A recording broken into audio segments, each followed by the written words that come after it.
Bismillahirrahmanirrahim. Assalamualaikum warahmatullahi wabarakatuh.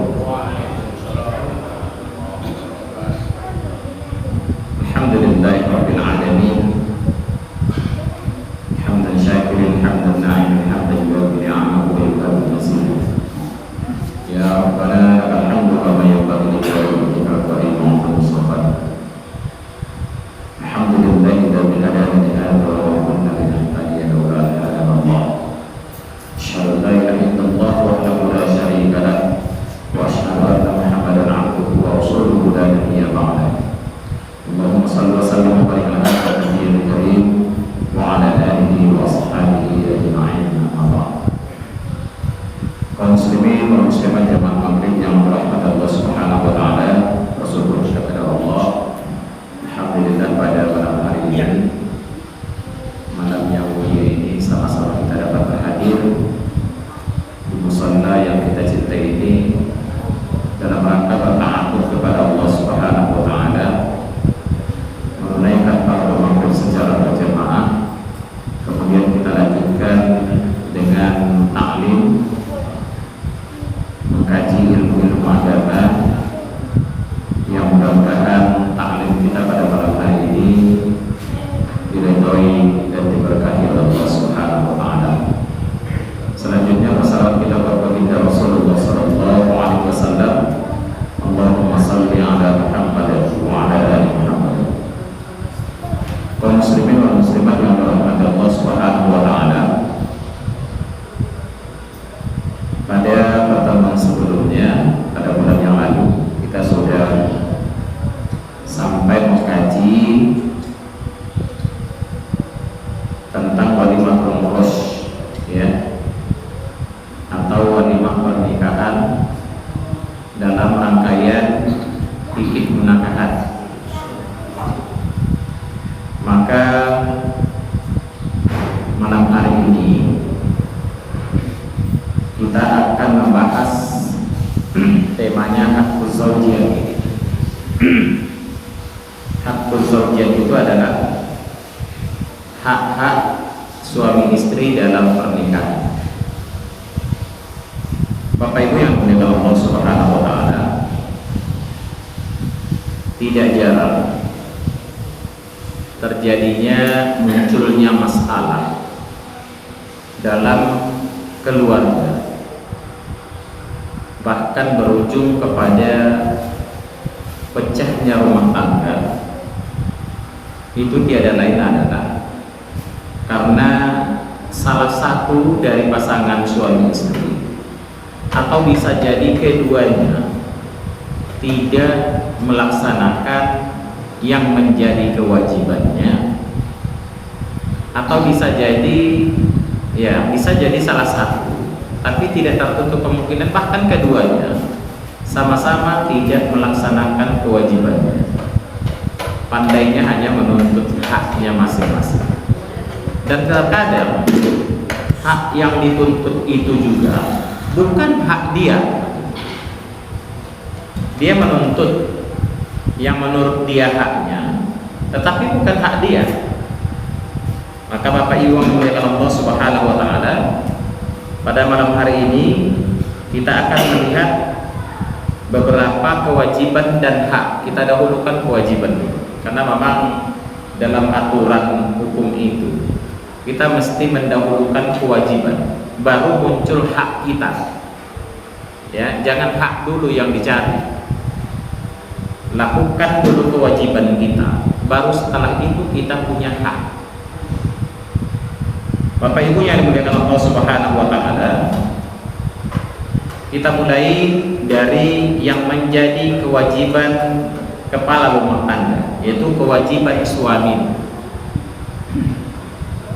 Kaum muslimin yang dimuliakan Allah Subhanahu wa taala, salah satu ayat yang menegaskan bahwa suami itu bertanggung jawab di dalam rumah tangga adalah adanya pernyataan dalam Al-Quran bahwa laki-laki itu adalah pemimpin. Namun nanti kita lihat bahasa apa yang dipakai oleh Allah untuk menyatakan kita ini pemimpin. Suami itu pemimpin dalam rumah tangga, itu yang dipakai oleh Allah menggunakan kalimat pemimpin, tetapi dalam bahasa yang terkadang kita salah artikan. Dalam surah An-Nisa ayat 34, Allah Subhanahu wa taala berfirman, A'udzu billahi minasyaitonir rajim. Ar-rijalu qawwamuna 'alan nisa bima faddalallahu ba'dahum 'ala ba'd wa bima anfaqu min amwalihim. Ar-rijal qawwamuna 'alan nisa. Laki-laki itu menjadi pemimpin atas perempuan. Berarti dalam rumah tangga suami menjadi pemimpin atas istri. Bapak Ibu yang dimuliakan Allah Subhanahu wa taala, kalimat pemimpin itu banyak. Pemimpin itu bahasa Arabnya bisa jadi amir. Ya. Kalau amir ini identik dengan pemerintah, ya. Ada pemimpin itu bahasa Arabnya sultan, ya. Banyak. Tetapi dalam ayat ini Allah menggunakan qawwam. Maka qawwamun ini maknanya ya tentu tidak sama dengan pemerintah, ya. Pemimpin yang dimaksud adalah melayani. Jadi qawwam itu maknanya adalah pelayan. Jadi laki-laki itu, suami adalah pelayan atas istri. Kalau pemimpin itu apa maknanya? Pemimpin itu melayani, pemimpin itu mengayomi, pemimpin itu menyayangi, pemimpin itu apa lagi? Melindungi. Nanti ada haknya Pak. Kita akan cerita kewajiban dulu. Ya, bahwa pemimpin punya hak memerintah gitu. Tapi itu bukan kewajiban ya. Nah, kita cerita sekarang bukan hak, kewajiban dulu. Maka pemimpin itu sama dengan kita. Kalau kita punya bupati umpamanya, bupati seperti apa yang kita harapkan? Ya bupati yang bukan cuma yang pandai memerintah kan gitu. Ya, bupati yang mengayomi, bupati yang merakyat, bupati yang bahasanya lemah lembut. Maka suami di dalam rumah tangga juga seperti yang kita harapkan terhadap pemimpin kita, mengayomi, melindungi, ya, atas perempuan.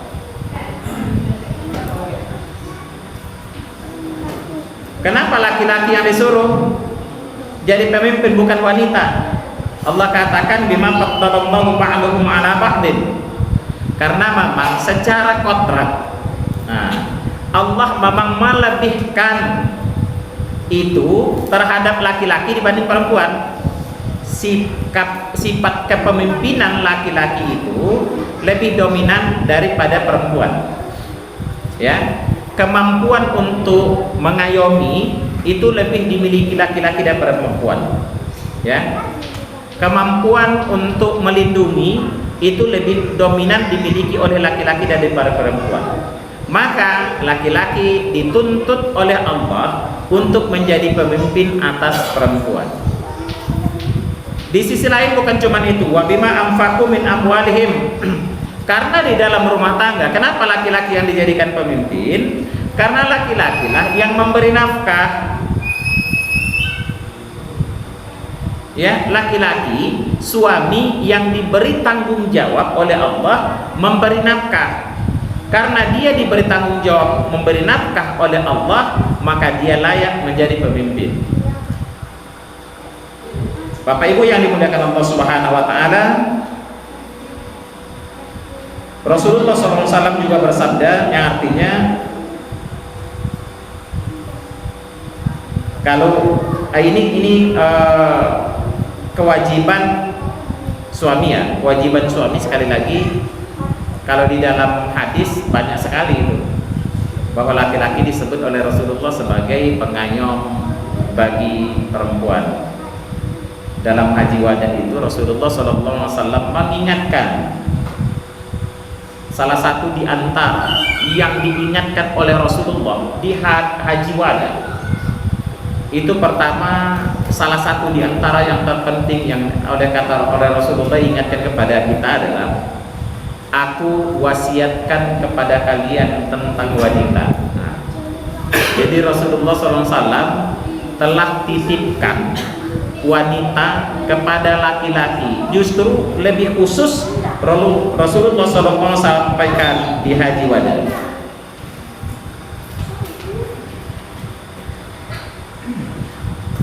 Ini ayat tadi ya, ayat yang menegaskan bahwa ternyata kita laki-laki, kita suami itu telah dipilih sebagai pemimpin dalam rumah tangga. Lalu apa yang menjadi kewajiban kita?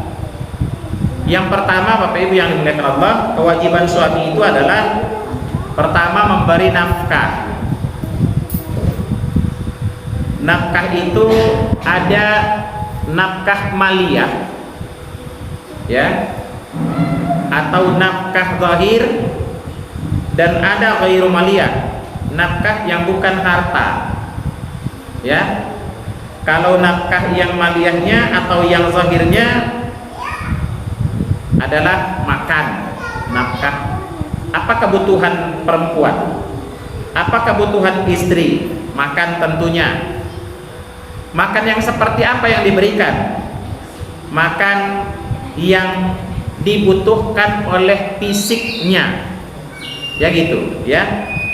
Kemudian pakaian, tempat tinggal, ini menjadi kewajiban sebagai seorang suami untuk menyediakannya, ya. Bukan untuk istrinya saja. Nanti kalau dia sudah punya anak, maka kewajibannya juga adalah menyiapkan makan, pakaian, tempat tinggal yang layak bagi anak-anaknya juga. Jadi memang tanggung jawab itu dibebankan kepada kita bapak-bapak, ya. Pakaian juga yang diberikan adalah pakaian yang layak tentunya. Tempat tinggal yang semampunya. Memang jenis tempat tinggal banyak, tetapi dibangunkan rumah. Yang menjadi kewajiban kami laki-laki itu adalah membangun rumah semampu kami, ya. Kami tidak wajib kalau gaji kami cuma 5 juta sebulan umpamanya, kemudian harus rumah yang mewah, itu tidak. Ya semampu kami pula, ya. Kemudian ini sudah pernah kita berjanji menggauli istri secara ma'ruf, memperlakukan istri secara baik, itu adalah kewajiban.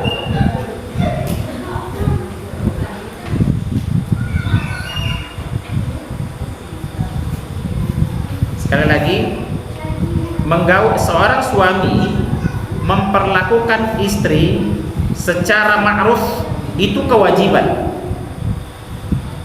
Maka KDRT di dalam rumah tangga itu memang sesuatu yang melanggar aturan Islam itu sendiri.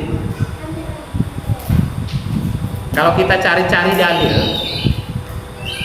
tidak akan kita temukan adanya izin bagi suami memukul istri, tidak ada. Saya sekarang tidak sedang memihak ibu-ibu, ya. Saya nyampaikan kaji, ya. Kalau kita cari dalil di dalam fikih, tidak akan kita temukan adanya hak bagi seorang suami untuk menyakiti istri.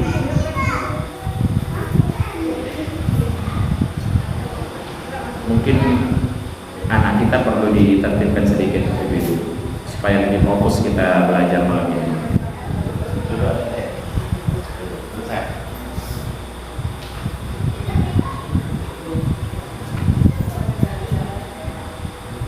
Oke, kita lanjutkan. Memperlakukan istri dengan cara yang baik, baik secara lisan, ya. Maka ucapan seorang suami kepada istri harus menggunakan kalimat-kalimat yang disukai oleh istrinya. Tidak boleh kasar, ya. Karena memang kewajiban kita tadi melindungi mereka, baik secara fisik maupun mental. Maka kata-kata kasar kepada istri itu tidak diizinkan. Islam tidak memberikan peluang bagi suami untuk mengucapkan kata kasar, baik secara verbal, perilaku verbal, ucapan, atau nonverbal, apalagi tindakan menggunakan kaki, tangan dan sebagainya, itu tidak diizinkan sama sekali. Baik ketika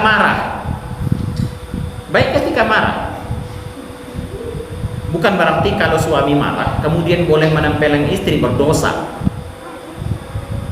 Jangankan Bapak Ibu, dalam keadaan suami marah karena tidak enak, dalam keadaan istri melakukan perbuatan yang tidak disukainya saja, itu juga tidak boleh memukul, ya. Maka kalau kita ingin mengikuti sunnah Rasulullah itu pernah dalam hati marah sama istrinya, tetapi tidak pernah ada kesaksian yang mengatakan Rasulullah itu pernah memukul istrinya.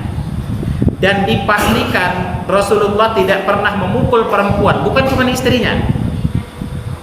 Belum pernah ada Rasulullah dalam sejarah ada catatan dia pernah memukul perempuan dan memukul anak-anak, tak pernah itu, ya.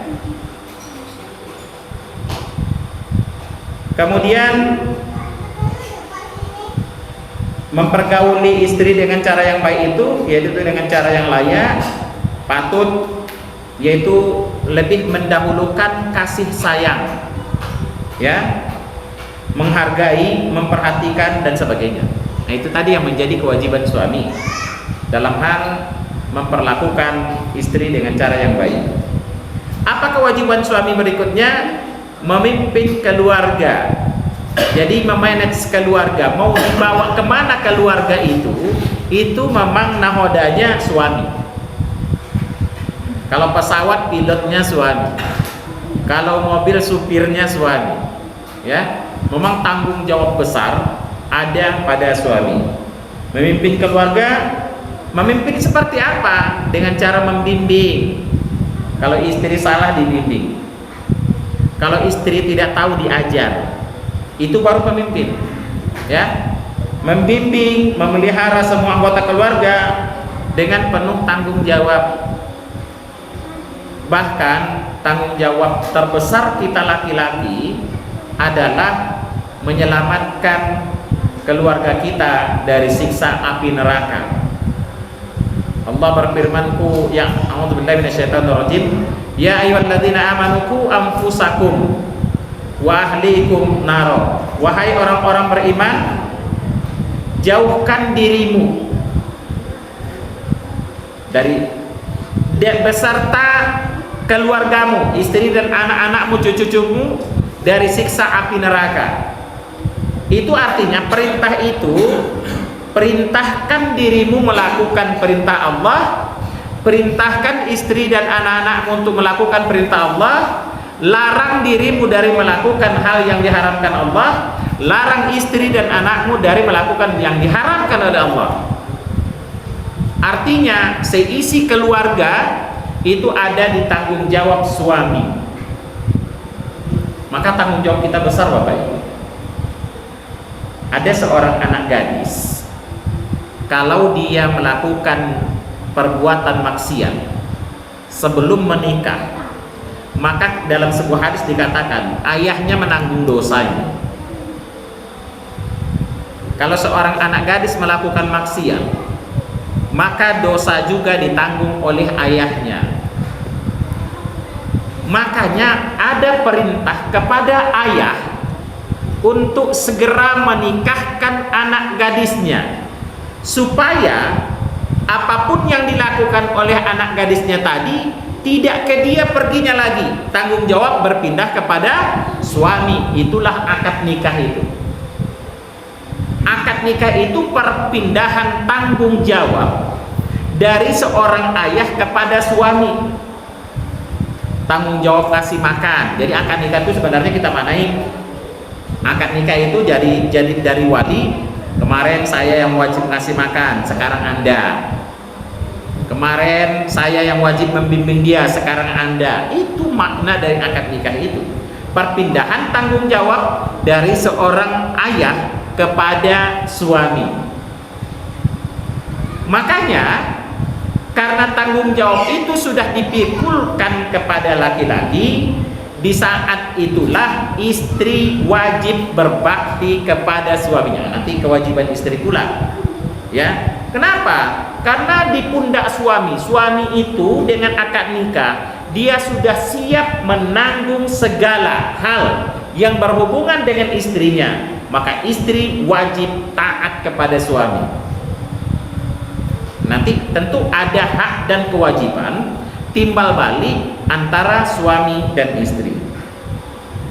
Kemudian kewajiban juga, Bapak Ibu yang dimuliakan Allah, kewajiban suami juga adalah membantu pekerjaan istri. Apa yang menjadi pekerjaan istri? Nyuci. Ya. Maka kewajiban suami membantu istri menyuci.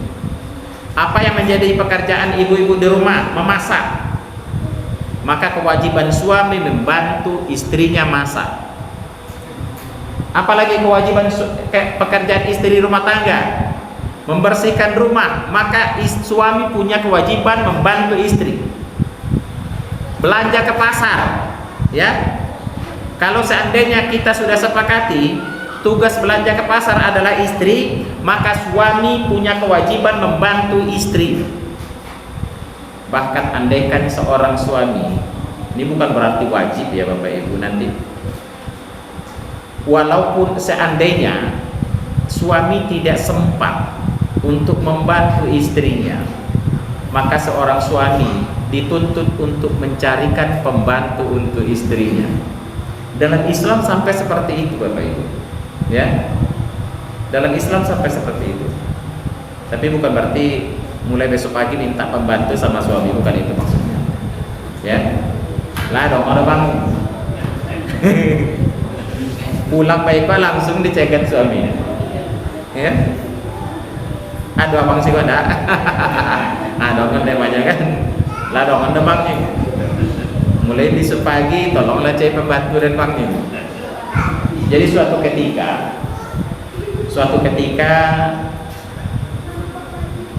Fatimah anak Nabi sudah mulai capek ya, ditengok tangannya kasar karena dia yang menumbuk gandum, dia yang menggiling, dia yang masak, tanganlah mulai kasar ya. Kenapa dia harus turun tangan bekerja itu? Karena suaminya miskin. Suaminya Ali bin Abi Thalib itu sahabat paling miskin itu.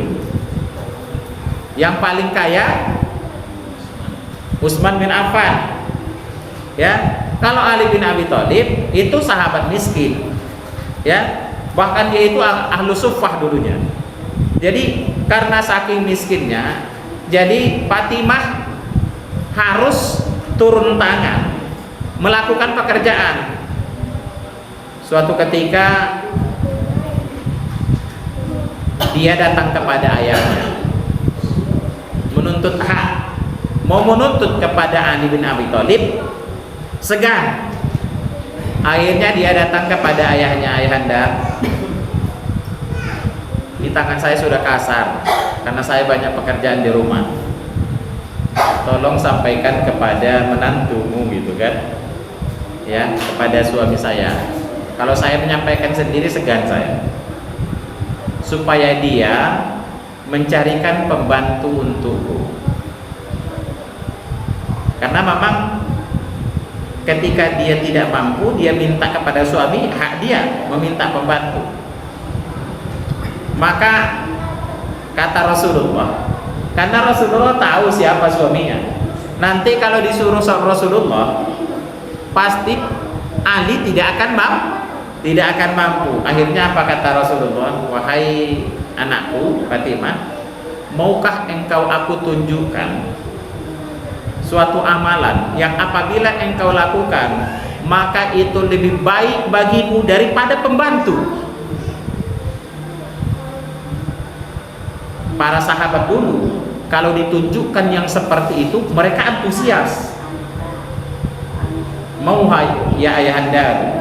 Kemudian kata beliau, agar engkau mendapatkan sesuatu yang lebih baik daripada pembantu, maka ucapkanlah tasbih 33 kali, tahmid 33 kali, takbir 34 kali melengkapi 100 setiap kali mau tidur.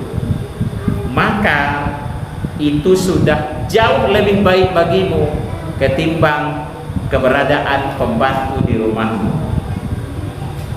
Maka mendengar itu, Fatimah langsung nurut. Kalau gitu udah cukup, tak usah carikan pembantu untukku. Dia bekerja, namun sebelum tidur dia amalkan itu, dan dia sudah bahagia dengannya. Mengucapkan itu sebelum tidur, besok paginya semangat bekerjanya tanpa harus minta pembantu. Artinya kalau ada pembantu di rumah dan itu dicarikan oleh suami, dan sesungguhnya itu baik, tetapi hati-hati juga ya. Hati-hati, karena sekarang paling sulit mencari pembantu. Saya sendiri pernah mencari pembantu untuk istri saya. Sapaya-paya dicaya anak gadi, gilo dek main HP yo. Non tu masak dia dah. Anak gadis ini jadi pembantu, gilo dek main HP, ya, disuruh menjaga anak. Indah. Jadi saya untuk jaga anak saya sering saya carikan pembantu, karena istri saya bekerja juga. Maka saya carikan pembantu, tapi nyatanya tidak semudah yang kita bayangkan memiliki pembantu di rumah tangga. Maka saya dan istri saya memutuskan 3 kali kami cari pembantu tidak ada yang cocok, maka kami putuskan udahlah, sejak ini tak usah kita cari pembantu, dan istri saya siap untuk tidak punya pembantu. Ya,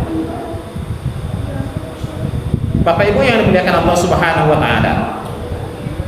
Kalau sekarang kan tidak harus pakai pembantu, masa tidak harus pembantu yang kita bawa ke rumah. Masakan itu langsung bawa pulang. Ya, tidak perlu pakai pembantu. Nyuci, tidak tolak nih bini nyuci atau ke laundry. Selesai. Dalam sepanjang, saya pernah menghitung sepanjang jalan itu. Wah, nurik laundry aja. Kadang sepanjang jalan itu 10 laundry. Kadang tapi pindah tiada mau nyuci rumah gini lagi. Ya. Kalau saya juga, saya nyuci di rumah. Saya pribadi, istri saya tidak pernah nyuci. Istri saya tak pernah nyuci. Tidak, saya larang nyuci. Tapi bukan nyuci ini kan, pakai mesin kan.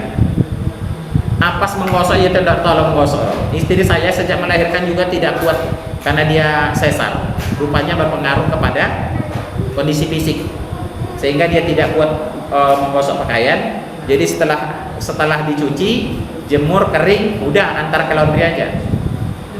Tadi menjelang ke sini masih ngantar ke laundry saya pakaian. Ya, harus kayak itu. Itu kewajiban suami. Sekarang kewajiban istri. Bukan berarti istri tidak punya kewajiban. Yang pertama, istri wajib patuh dan taat kepada suami selama perintah dan larangan suami itu masih sejalan dengan syariat. Ibu-ibu minta izin pergi ke pasau, bang, atau bang izin dan kapokan, kemudian suami keberatan karena nak tolok pindah dia, tapi nampak dari raut wajahnya jan pele berdoso, ya, atau apalagi dia tegas menyampaikan, mungkin bahasanya maka ngapok-kapokan dunia, itu melarang tuh, ya, repressing bang, jen cece alasan jadi berdoso baik. Ketika suami sudah melarang, jangan pergi, berdosa. Maaf, sekalipun secara strata ekonomi suami ibu-ibu lebih rendah, maaf, secara strata ekonomi atau strata sosial suami ibu dianggap lebih rendah daripada ibu. Ibu kepala dinas, nyo kepala RT juga umpamakan, nyo kepala RW nya, ibu camat umpamakan, sekalipun ibu camat dia ketua RT, tetap ibu harus taat di saat dia memerintah dan melarang. Pada masa Rasulullah ada seorang sahabat diperintahkan oleh Rasulullah untuk pergi perang. Kemudian sebelum berangkat dia berpesan kepada istrinya, nanti selama saya belum pulang, adinda tak usah keluar rumah, jangan keluar rumah. Larangan untuk keluar rumah berlaku pada istrinya. Kemudian beberapa hari setelah itu, suami belum pulang tentunya, beberapa setelah itu datanglah seseorang datang ke rumah itu mengatakan bahwa ibunya sedang sakit keras. Ibumu sedang sakit keras, dia manggil-manggil kamu, maka tolong jenguk ibumu. Apa katanya? Maaf, saya tidak bisa menjenguk ibu saya karena saya dilarang oleh suami saya keluar rumah. Suami saya belum pulang, tolong sampaikan, kirim salam saya dan ibu saya, permohon maaf saya karena saya tidak boleh keluar rumah. Kalau apa? Kalau ibu-ibu cerita itu langsung, ya. Kemudian seketika ibunya sudah meninggal dunia, datang lagi utusan, ibu kamu sudah meninggal dunia, ndak mau nengok untuk yang terakhir kalinya. Mohon maaf, bukannya saya tidak mau nengok, ibu saya yang paling saya sayangi, tetapi suami saya juga belum pulang sehingga saya tidak bisa keluar rumah. Nggak ada dia keluar rumah, ya.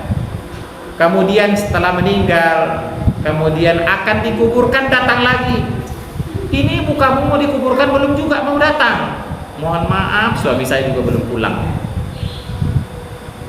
Bapak ibu yang dimuliakan Allah Subhanahu wa taala, kemudian terakhir suaminya pulang baru disampaikan, dan dia bisanya hanya menengok kuburan. Bukannya dia tidak mau, tetapi karena taat kepada suami.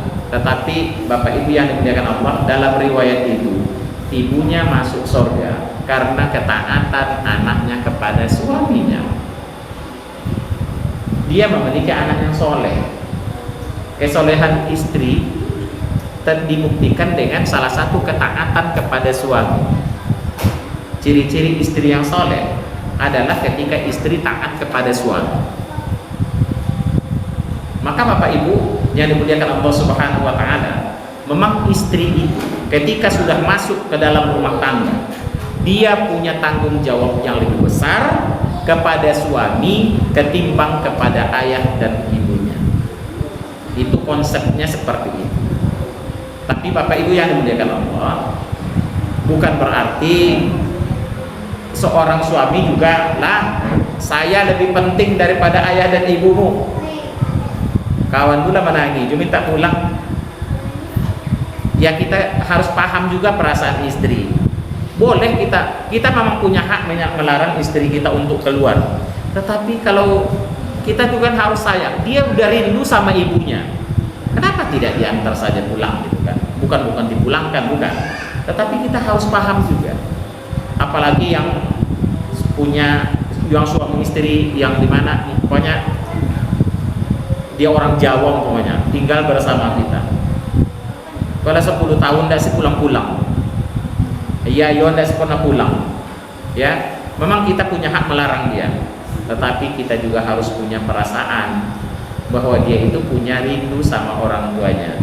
Kenapa tidak? Sesekali kita juga harus ajak dia menjenguk orang tuanya.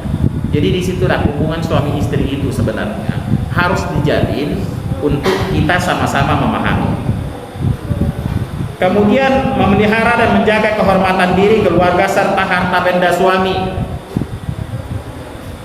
Berdosa ibu-ibu kalau ada orang mengatakan, "Dek, bini siapa? Orang percuma, dia bini ustadz nyonyi apa mau kan?" Atau Pak RT, hilang marwah Pak RW, Pak RT gara-gara perilaku suaminya istrinya di luar. Berarti ibu sudah tidak menjaga kehormatan suami, merusak citra suami di luar, maka itu sama artinya telah durhaka kepada suami.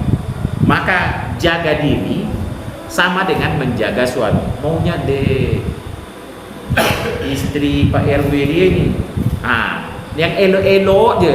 Jadi ketika umpamanya ibu dilihat orang, terbayang suami deh, untung apa tuh punya bini cantik. Itu baru bagus. Istri soleha itu di saat dia keluar, orang justru mengatakan ini suaminya pasti beruntung. Yang bahaya deh malang teh laki koyeng. Itu berarti telah memberikan citra buruk kepada suami.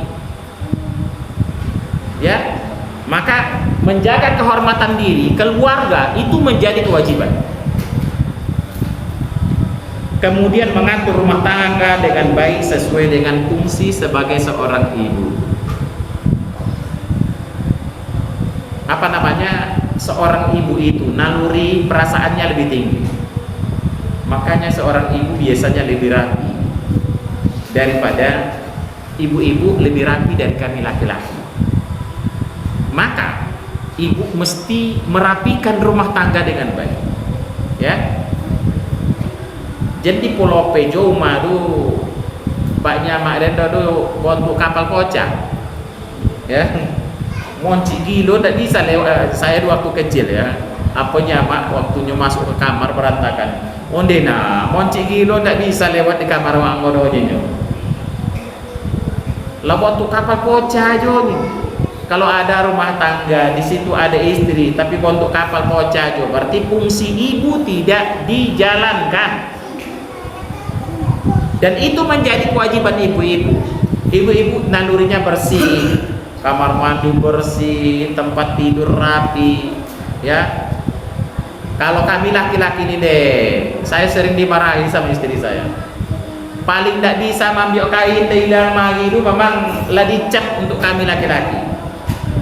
Istri saya itu suka menyusun pakaian rapi.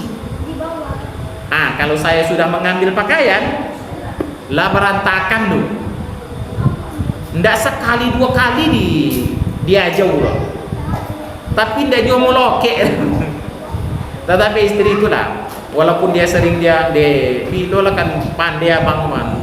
Ya. Saya ketawa aja.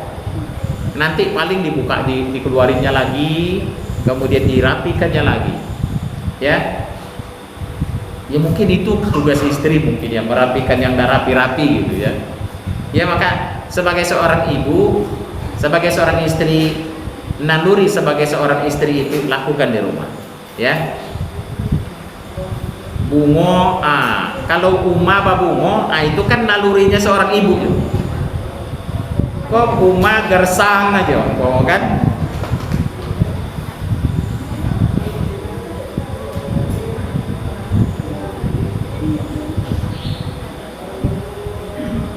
Ini banyak kayak gitu Bapak.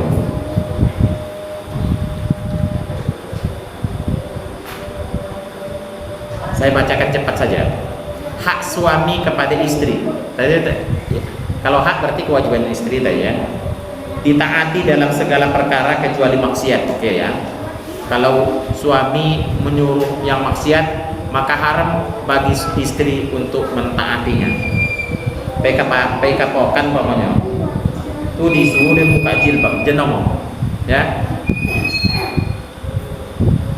Kemudian seorang suami juga berhak dimintai izin ketika keluar rumah. Ibu-ibu mau kemana pun harus minta izin. Bang, minta izin dan apa ikut mama. Minta izin dulu. Kalau entok jo tunggu. Bolehnya bang. Apalah. Tapi kalau entok dia jen pay dulu. Tanyong dulu. Boleh bang. Bulianya, nyantau lah dan bang ya, kan minta antau sudah tuh, ya kan? Kemana pun, mau ke pasar minta izin, ya. Apalagi pergi jauh-jauh. Kau ke Jakarta ndak menyobui dong.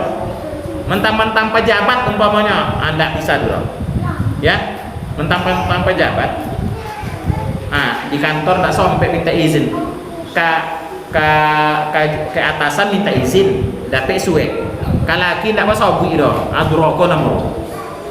Walaupun laki sedang motong, kamu kan, tetap juga telepon.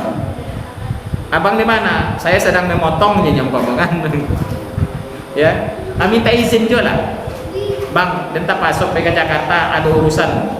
Boleh bang. Tunggu dulu, pulang abang dulu. Kalau tunggu dulu tunggu. Ya. Tidak bisa do bang, kita lambe bang. Tidak bisa do, tunggu dulunya, tidak boleh pay dulu. Karena taat kepada suami itu lebih harus didahulukan daripada taat kepada atasan. Ya, ya kalau kone pecat sudah tuh, ya tanggung jawab suami, ya tanggung jawab suami. Kemudian istri tidak boleh puasa. Nah ini bahkan hadis Rasulullah. Untuk puasa sunnah, seorang istri wajib minta izin kepada suaminya. Bang, suami kan iqami bang, minta izin dan puasa bang. Nggak boleh puasa sebelum minta izin. Ya, paham ibu-ibunya kan? Wajib minta izin karena ini. Tapi kalau puasa Ramadan, nggak bisa minta izin. Bang, selagi Ramadan boleh dan puasanya, nggak bisa dong. Wajib puasa, nggak ada minta izin dong. Kalau yang wajib, kalau yang sunat minta izin dulu, ya. Kemudian seorang suami punya hak untuk mendapatkan pelayanan dari istri, pelayanan terbaik, ya. Kalau suami itu suka istrinya yang harum, ya berharum-haruman lah. Karena memang kami laki-laki ini lebih berhak soleh ibu-ibu untuk kami daripada keluar. Bawa diri kami ginculu untuk kami sebenarnya. Hendak untuk orang tidur lah. Bawa lin untuk kami sebenarnya. Apa tobal bilo di kami? Adilu petipis lah. Ya. Kondak pekolu condong pe boleh. Tiba rumah deh lah baun ikan asin sarden apa nama kok dasar kuyak 10 bapak gitu nyemano kayak mano dasarnya yang kuyak pernah di bukan diteliti tapi ditanya-tanya. Rupanya memang ibu-ibu ini paling suka pakai dasar kuyak. Ketika ditanya ngapo deh itu dipakai kalau kuyak kok dingin ya tiba di rumah badaster ya Allah ndak perlu bagosok dong. Tapi kalau ibu-ibu lebih rapi dari itu mungkin kami lebih suka. Tapi kalau macam itu apa adonya itu apanya kami kan ya. Kemudian disyukuri apa saja yang diberikannya ya. Pulang diberi PT 1 ibu alhamdulillah, dapat 1 juta alhamdulillah ya. Tidak perlu banyak tanya lah kalau bisa bapak ibu ya. Saya ini kan hak suami. Kalau bisa jangan banyak tanya. Saya pernah dengar ceramah ibu-ibu, kalau kami laki-laki ini pulang talambe pulang, jadi tanya ngapa talambe dulu, layani dulu, berikan haknya dulu. Kok koneknya perlu diberi minum, bayi minum. Kau bukan membuka pintu lah, kau ceramahi. Apa dia lebih pulang? Ya, jangan diceramahi dulu. Ya, siapa tahu dia di sana punya banyak masalah di kantor dan sebagainya. Ya, di kantor sudah tidak dapat lakone bongi di atasan, pulang kone ceramahi juga. Biar aja lah dulu. Apapun masalah dia di luar, jangan langsung, tetapi tunggu mereda dulu. Disambut dia dengan baik dulu, dilayani dulu. Kok lah tonang, bau tanya, bang, ya capek pulang bang. Dan sekali kok apa dia lambe? Rindu dan kabang bang, kan silakanlah. Insya Allah dia akan terbuka. Tetapi kalau kan bau kan sampai du malah ditanya, ngapa dia lambe? Dia akan berbohong. Kalau ingin mendapatkan jawaban yang sebenarnya, biar dia mereda dulu, layani dulu. Kalau dia minum kopi, beli kopi dulu. Kalau dia minum teh, beli teh dulu. Sudah reda, sudah nyaman dia, baru ditanya. Ya, sama boleh bulan tanggal 1 umpama. Ya, jangan ditanya mana piti dulu. Ya, layani dulu. Ya, jangan ditanya, biar nyaman baik. Gaji umpama. Oke, ibu-ibu, sebenarnya ketika kami laki-laki memahami hak kami dan kewajiban kami lakukan, ibu-ibu juga insya Allah rumah tangga itu akan damai aman. Kalaupun ada masalah, kita tahu bagaimana cara menyelesaikan masalah. Ingat, masalah tidak ada rumah tangga yang tidak ada masalah. Insya Allah bulan depan kita akan bahas apa saja masalah-masalah di rumah tangga Rasulullah. Jangan dikira rumah tangga Rasulullah tuh diam lurus, enggak. Rupanya banyak masalah di rumah tangga Rasulullah. Masalah apa? Masalah ekonomi, masalah hubungan sosial dan sebagainya. Tetapi Rasulullah itu pemimpin keluarga yang paling baik. Dia bisa menyelesaikan masalah. Ya, sehingga rumah tangganya baik-baik aja. Padahal bukan tidak ada masalah. Insya Allah bulan depan kita akan uraikan apa saja masalah yang dihadapi oleh Rasulullah dan dia mampu menyelesaikannya, dan semuanya adalah masalah rumah tangga. Apalagi istrinya banyak. Salam si Ejo bapak salah, apalagi banyak. Oke, ibu-ibu, bapak-bapak yang memuliakan Allah Subhanahu wa taala, tiada lain harapan saya dan untuk kita semua dengan kita mengkaji. Alhamdulillah, berarti sampai hari ini sudah selesai kajian fikih munakahat secara umum nih sebenarnya. Mulai dari kemarin masalah awal dari pengertian pernikahan sampai kepada hak dan kewajiban suami istri sudah kita bahas. Mudah-mudahan dengan kajian-kajian seperti ini, idealnya mudah-mudahan tentunya kaji ini berkah untuk kita dan keluarga kita. Mampu kita menyelesaikan apapun masalah dalam rumah tangga kita. Mudah-mudahan rumah tangga kita semua yang sejak dulu kita doakan rumah tangga yang sakinah, mawaddah, warahmah. Begitu juga untuk anak-anak dan cucu-cucu kita ke depan. Kiranya keluarga mereka adalah keluarga yang diberkahi dan diridhai Allah Subhanahu wa taala. Bapak Ibu yang dimuliakan Allah Subhanahu wa taala, kiranya karena memang waktu kita sangat singkat, ini yang bisa saya sampaikan. Dan ada ya. Tadi kan bisa singkat aja. Tadi kan atas patuhnya seorang istri ke suami membuat ibunya masuk surga, berdampak baik ke emaknya. Sebaliknya, andaikan buat saros istri itu pahlawan membantu lagi. Iya, mafhum mukhalafahnya tapi kan itu Pak ya. Berarti anaknya kan anak yang soleh. Ya, karena kesolehan istri, kesolehan anak, insya Allah juga mengalir kepada ibunya, kepada ayahnya. Kita juga, kita laki-laki juga, kita baik, insya Allah ayah dan ibu kita dianggap berhasil mendidik kita. Ya, saya kira mafhumnya seperti itu Pak ya. Pemahaman terbaliknya seperti itu.